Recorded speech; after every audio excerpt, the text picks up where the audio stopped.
Olá, helenistas ou caros estudantes. Temos mais uma sessão de estudo com a nossa matemática e hoje vamos abordar sobre funções e o nosso domínio de estudo serão domínio, imagem, funções objetiva, injetiva e bijetiva. Como sabemos, função é uma relação binária entre dois conjuntos A e B. E desta relação nós temos uma sentença aberta que y pode corresponder a f de x. Dado que x pertence a A e y pertence ao conjunto B, tal que o par ordenado entre x e y pertence à função.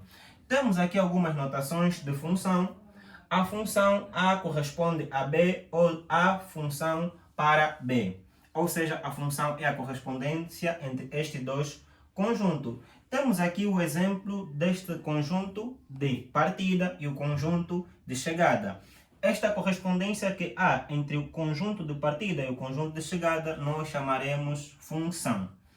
Ou seja, porém, há algumas observações que devemos fazer sobre o que é ou não função. Dado um conjunto A com os números 0, 1, 2 e um conjunto B com os números 3, 4, 5, se tivermos uma correspondência entre estes elementos, podemos considerar função. Vamos para outro exemplo do que pode não ser função. Temos o conjunto A, 2 e 3, e o conjunto B, 4, 5 e 6. Para ser função, sabemos que todo elemento do conjunto A deve haver uma correspondência para o conjunto B.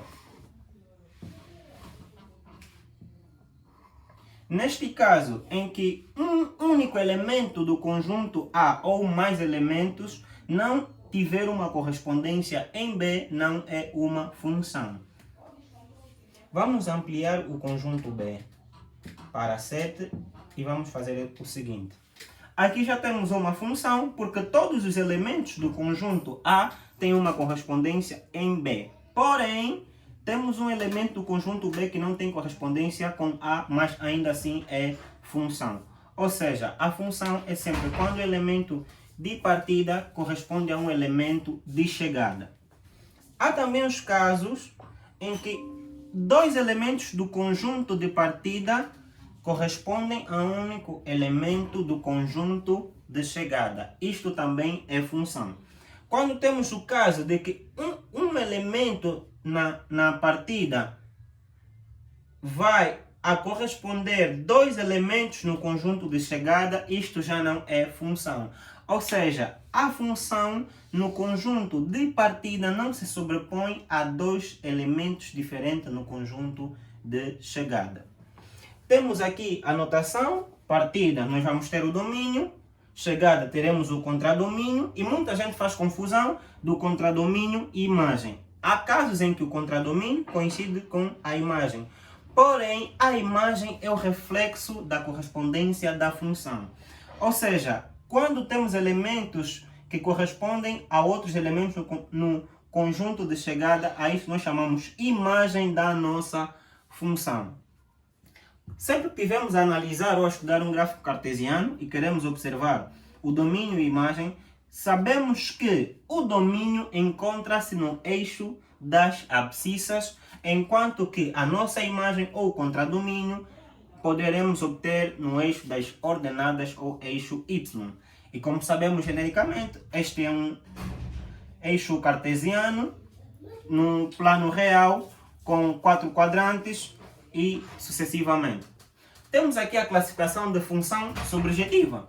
Função subjetiva, seja f uma função de A em B, f corresponde a A para B, é subjetiva se o conjunto imagem for igual ao conjunto B. Ou denotamos que a imagem de f é igual ao conjunto B, ou a imagem de f igual ao conjunto imagem vezes a função. Exemplo, temos aqui o conjunto A e B com os seguintes elementos.